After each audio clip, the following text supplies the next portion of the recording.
What's up, y'all? Welcome back to the channel. So for a while I've been talking about how things have not been going well in the economy, and they haven't been for a long time. A lot of people, most people out there are struggling. In October 2025, it was the worst month of layoffs in 22 years in the United States. We're approaching 1 million layoffs just this year alone, and it's only going to escalate. There's little to no holiday hiring. This is normally one of the best times of the year for hiring. As companies are preparing for the holiday season, they're hiring part-time workers and seasonal workers. And then normally going into the new year in January, a lot of those people get laid off naturally.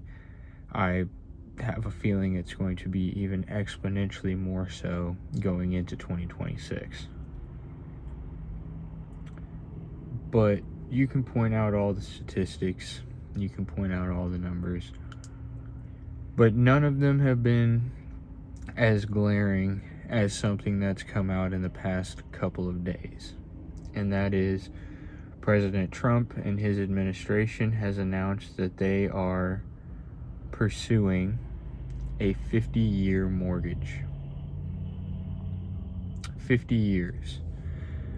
Right now, the most common mortgages are 15 to 30, and we're at record lows in house sales. It hasn't been this low in decades. We're at record highs in housing prices, even though they are starting to dip in certain areas.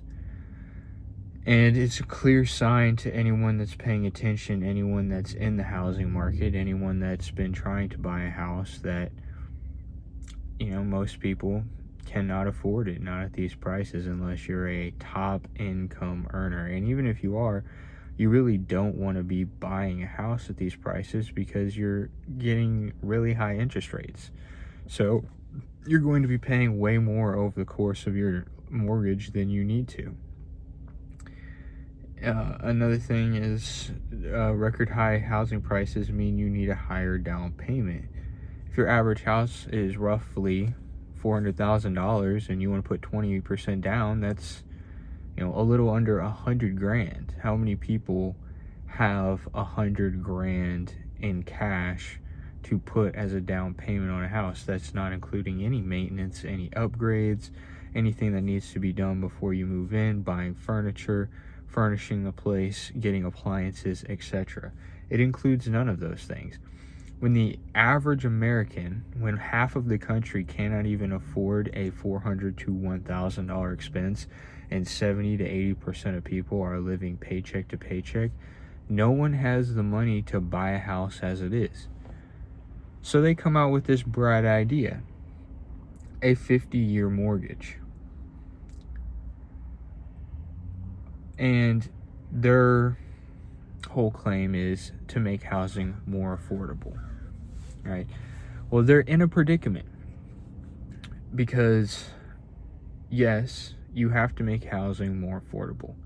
Young people, people my age, in my 20s, people in their 30s, we cannot afford homes in today's market. We simply can't. Most people can't, unless you're in the top echelon in the country financially, especially in your age group. The average first-time home buyer currently is 40 years old.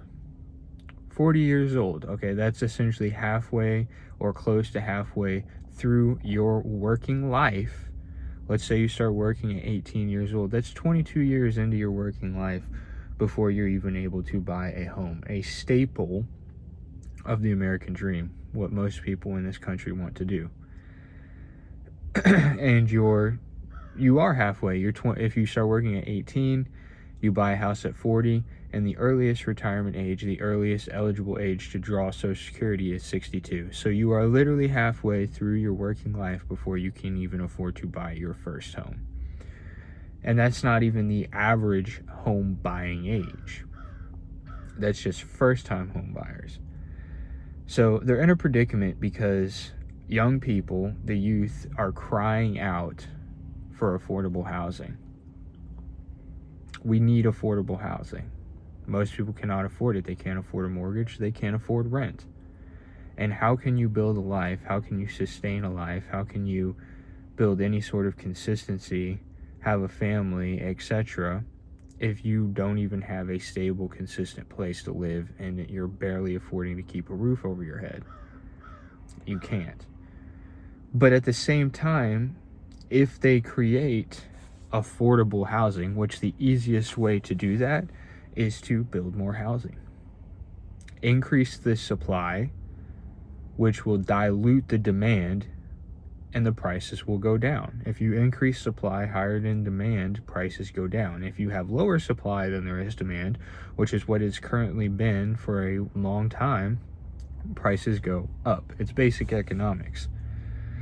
But if they dilute the supply and they build a ton of more housing and they build affordable housing and they build smaller homes, etc., that is going to lower home values. And who does that affect? That affects older people, right? And the majority of the population in the United States is older people right now. They don't want to do that because they're going to lose votes. No politician wants to affect the older generation because that's the people who vote the most, and those are the people that are going to vote them in. So what do? They're trying to manipulate the market by creating the illusion of affordable housing, a 50-year mortgage, while maintaining home values for older people. But you can look online, there's other videos, people have already talked about this, I looked at it myself.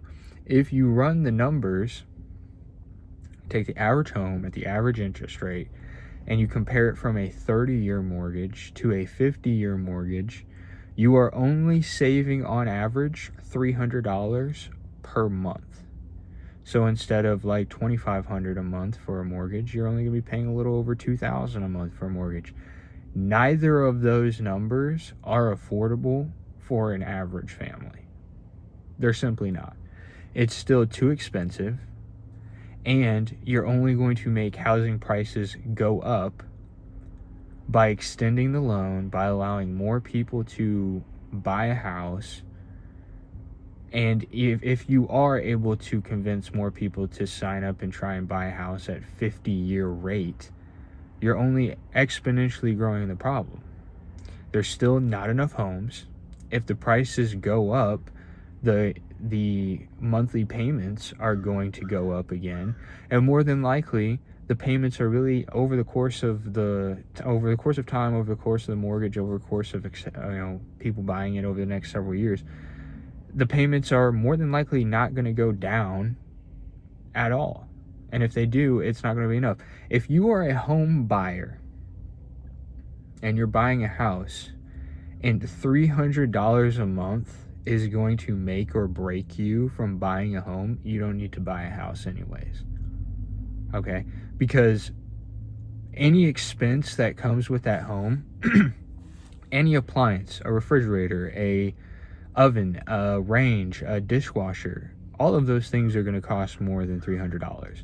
If your air conditioner goes out, if your water heater goes out, if your basement floods from a bad storm, any of those things, if you need foundational repair, all things that come with purchasing a home, all of those things are going to run you thousands of dollars to repair. If $300 is going to make or break it if you can buy a house, you cannot buy a house. You simply can't. If you can't come up with an extra $300 a month and you want to be a homeowner, you're not in the position to be a homeowner. And that's what most people are not thinking about. That's not even taking into account the hundreds of thousands of dollars that you're going to be paying extra in interest over the course of your mortgage.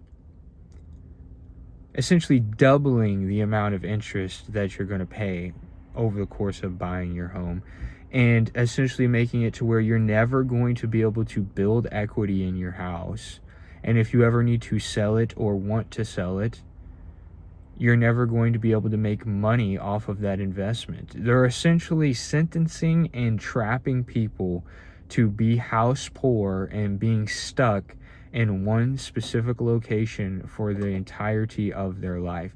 That's only the problems in the housing market. That's not even taking into account other problems in the economy. You're limiting people from being able to move, which limits them from being able to take new jobs, take promotions, etc. If you can't sell your house and you're constantly losing money on your home, why would you ever want to take a promotion or take another job that would require you to move a significant distance from where you already live? You wouldn't.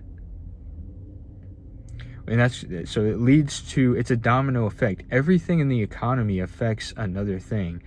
And their little manipulation tactic of trying to appease people without actually doing anything is only going to kick the can down the road and cause more problems, like they always do.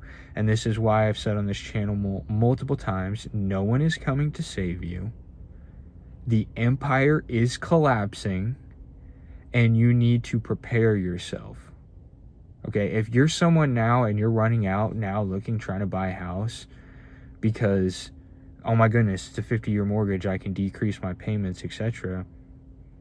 Your best bet, your better bet, save your money, work some overtime, position yourself, because when this collapse comes, and it is coming, and it's coming soon, housing prices are going to drop like a rock. And it doesn't matter what the boomers think or want. It doesn't matter what the president thinks or wants. It doesn't matter what the government wants. It just is going to be what it is. The law of supply and demand, the law of economics, is undefeated. You can try and manipulate it, and you can for a little while. But at the end of the day, the law of economics has always been undefeated, and no government can change that. They can only postpone it. So prepare yourself for when it hits, because when it does, and you have cash, and you have a good credit score, and you're in the position to put a down payment on a house that you want, and no one else is there to buy that house from that 70-year-old that's going into a retirement community, you're going to get the deal of a lifetime, while all of your friends and all of your peers who are banking and jumping for joy for a 50-year mortgage right now. Nobody wants a 50-year mortgage. Nobody's jumping for joy. It's delusional. But the people that are relying on that, they are going to be screwed, while you are getting the deal of a lifetime and the deal of a generation. Continue to prepare, continue to protect yourself, continue to plan. Right now, cash is king. Yes, it depreciates, but in times of crisis, the person with cash is the person who can capitalize on opportunities. Right now, Warren Buffett, Berkshire Hathaway, one of the best investors in the history of all time, especially in the last 50 years, he's sitting on more cash than he ever has in his entire business and investing life. And I don't know about you, but I guarantee you, he knows something's coming. And most people are not paying attention, not until it is too late. That being said, continue to prepare and plan, continue to protect yourself, and until next time, I hope you all have a great day and stay blessed.